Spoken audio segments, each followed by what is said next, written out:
Sir ఏదో వెంకిపెళ్ళి సుబ్బిచావుకి వచ్చినట్టు ఒక సామెత చెప్తారు కదా, అలా జగన్ సభలు ఎక్కడ పెడితే అక్కడ చెట్లన్నీ నాశనం అయిపోతూ ఉంటాయి, కొట్టేస్తుంటారు.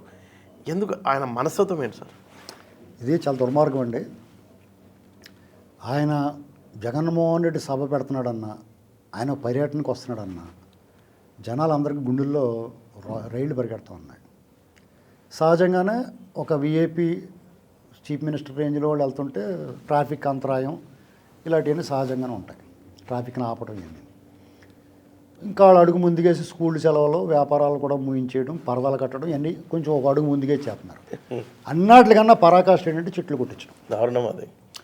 ఇది ఎంత దారుణం అంటే నేచర్తోనే ఆడుకోవడం. నేచర్తో ఆడుకుంటాం. కానీ మీరు చెట్టు మీరు ఎలా పెంచగలరండి? కుట్టించేయడం ఈజీయే, చెట్టుని మీరు పెంచడం అంటే ఎంత కష్టం అండి. అది ప్రకృతి కదా. అవును.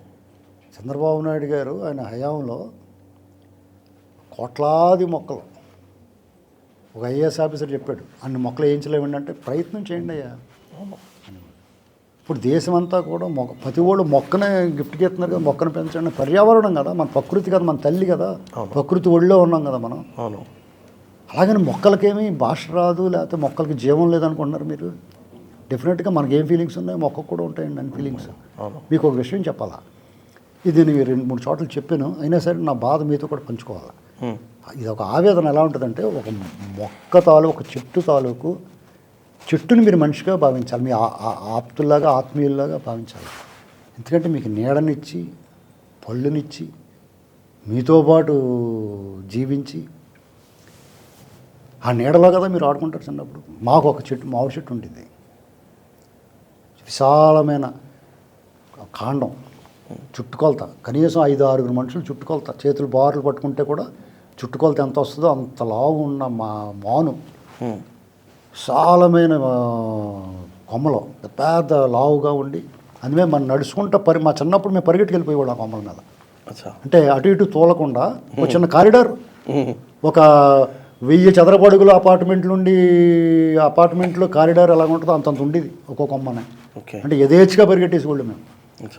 కొమ్మల బారులుగా ఉండి మా గ్యాంగ్, పిల్ల గ్యాంగ్ 10 మంది 15 మంది అక్కడ కోతి కొమ్మచ్చులు ఆటలు, వేసవకాలం సెలవులకి ఆ చెట్టు నీడనే హ్యాపీగా చిల్లో బొల్లమంట మేము పిల్లలందరూ ఆడుకుంటుంటే చెట్టు కూడా గలగలలాడుతూ ఆకులు రాలుతో సంతోషంగా ఉండేది అనిపిస్తుంది నాకు. తర్వాత అనిపించింది ఇప్పుడు, తర్వాత ఆ చెట్టు నేను కోల్పోయిన తర్వాత నా చిన్నప్పుడు అక్కడే ఆడుకునేవాళ్ళు. అది కూడా కొట్టేశారా? మామిడి పండు, అది ఒక చాలా మేలు రకమైన మామిడి పండు, కొత్తపల్లి కొబ్బరి అని మా ఈస్ట్ గోదావరిలో చాలా ఫేమస్. చాలా సువాసన భరితమై, లోపల మంచి పీచు కలిగి, మంచి రంగు కలిగి, చాలా మధుర ఫలం. ఆవకాయ పచ్చడి కూడా అత్యంత పులుపుగా ఉంటుంది. ఆ పచ్చిగా ఉన్న పులుపుగా ఉంటుంది. ఆవకాయ పచ్చడి చాలా శ్రేష్టమైంది.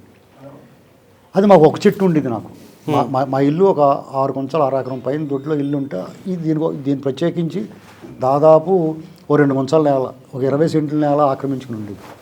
పెద్ద చెట్టు అన్నమాట. నాకు పండిచ్చింది, నీడిచ్చింది, అసలు ఓ రకంగా నన్ను ప్రేమించిందేమో, అంటే బిడ్డలా, సొంత బిడ్డలాగా. నేను ఎప్పుడు కూడా, నేను ఒక్కడనే ఉన్నప్పుడు కూడా ఆ చెట్టు దగ్గరికి వెళ్ళి జారపడి కూర్చునేవాడిని. నేను నాకు ఒక భద్రత అనిపించేది. మా అమ్మగారు ఒళ్ళో కూర్చున్నట్టు అనిపించేది. నాకు ఒక రకమైన ఫీలింగ్ ఉండేది. అది అనుకోవడానికి దురదృష్టవశాత్తు మేము ఆ ఊరి నుంచి మైగ్రేట్ అయిపోయిన కూడా మా ఇల్లు, పొలం ఇలాంటివన్నీ అమ్మేసుకున్నాం. తర్వాత మా ఊరు వెళ్ళినప్పుడు ఆ చెట్టు కొట్టించేసాడు మా దగ్గర కొనుక్కున్నాడు. ఆ రోజులో 30-35 ఏళ్ల క్రితం 40,000 రూపాయలకి అమ్మారు ఆ చెట్టు. ముక్కల కింద కోసేసుకుని అమ్మేసుకున్నారు. అయితే అప్పుడు తర్వాత అనిపించింది నాకు, ఒకసారి ఫ్లాష్ బ్యాక్లోకి వెళ్తే ఆ చెట్టుతో మన అనుబంధం గుర్తుకొచ్చింది. చెట్టు కొట్టించేసిన తర్వాత అసలు నాకేమనిపించిందంటే, ప్రతి మూమెంటు నాకు ఒకసారి రీకలెక్ట్ చేసుకుంటే, చిన్నప్పుడు నేను ఆ మామిడి చెట్టు దగ్గరికి వెళ్ళి ఆడుకున్నప్పుడు, ఆ చెట్టు జారబడినప్పుడు నన్ను తన బిడ్డలాగే దగ్గర చేర్చుకుందేమో అనిపించింది. అలాగే మా మామిడి చెట్టును ఆనుకుని మా చింతాతయ్య గారి పొలం ఉండేది. అందులో చెరుకు తోట వేసేవారు. అందులో ఒక కొమ్మ వెళ్ళేది లాగా. ఆ కొమ్మ మీద మెల్లగా దిగేసి చెరుకు ముక్కలు ఇరుచుకుని తినేసి మా బాబాయ్ చూసి నేను లోపల పారికి వచ్చేసుకోండి, గప్ప చెట్టుకేసి వచ్చేసుకోండి అంటే మమ్మల్ని పడిపోనివ్వకుండా ఆ కొమ్మ మీద అందంగా దిగనిచ్చి వంగి మేము చెరుకు ముక్కలు ఇరుచుకున్నా మళ్ళీ ఎక్కేస్తే మళ్ళీ జాతక తీసుకొచ్చి కూర్చోబెట్టేది అనమాట. మీరు ఒకసారి ఊహించండి అది.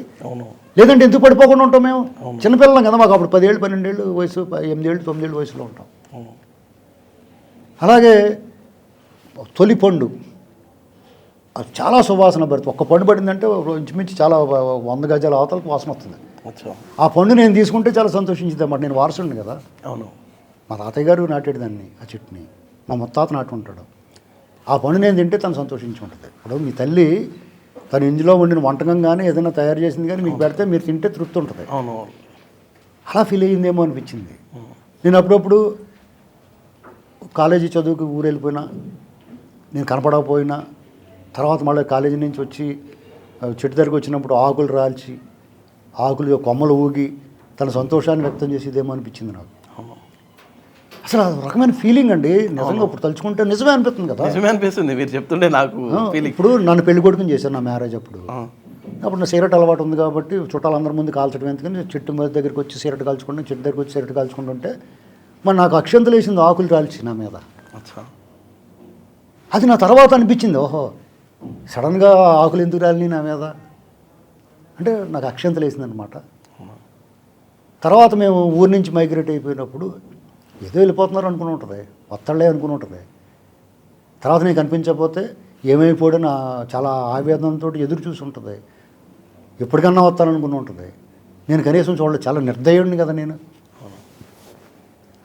అలాంటి పరిస్థితుల్లో చెట్టు ఫీలింగ్స్ని ఒక మనిషిగా నువ్వు మానవత్వం ఉంటే సాటి మనిషి పట్ల నువ్వు ఎలాగున్నావో ఒక చెట్టు పట్ల కూడా నీ భావన, నీ ఫీలింగ్ అలాగే ఉండాలి. అవును. ఇప్పుడు ఈ మీటింగ్ల కోసం కొట్టుతూ ఇప్పుడు ఆ చెట్టుని ఆ రంపాలతోటి కోసేస్తున్నప్పుడు అప్పుడు కూడా నా గురించి చూసి ఉంటుంది గ్యారంటీగా. నేను ఆపుతానేమో వచ్చాను అది కదా. అవును. ఇది తలుచుకున్నప్పుడు ఏమనిపిస్తుంది అంటే ఒక మనిషి నువ్వు ఎంత నిర్దయుడివి, ఎంత క్రూరుడివి నువ్వు ప్రకృతి పట్ల నువ్వు ఎంత నిర్దయగా వ్యవహరిస్తున్నావు. అందుకనే ప్రకృతి అప్పుడప్పుడు నీ మీద పగబట్టి నీకు గుణపాఠం చెప్పాలని చెప్పేసి ప్రకృతి విపత్తులు వస్తున్నాయని చెప్పేసి నాకు అనిపిస్తూ ఉంది. అవును. ఏమైనా కానీ నాకు చాలా ఎమోషన్ ఉంది ఆ చెట్టుతోటి. అది తలుచుకున్నప్పుడు నాకు దుఃఖం ఆగదు. అవును. ఎందుకంటే నేను ఒక్కడనే కొడుకునే మా తల్లిదండ్రులకి. నాకు తోడబుట్టిన వాళ్ళు ఎవరు లేరు. ఓకే. అన్నదమ్ములు కానీ అక్క చెల్లెలు కానీ లేరు.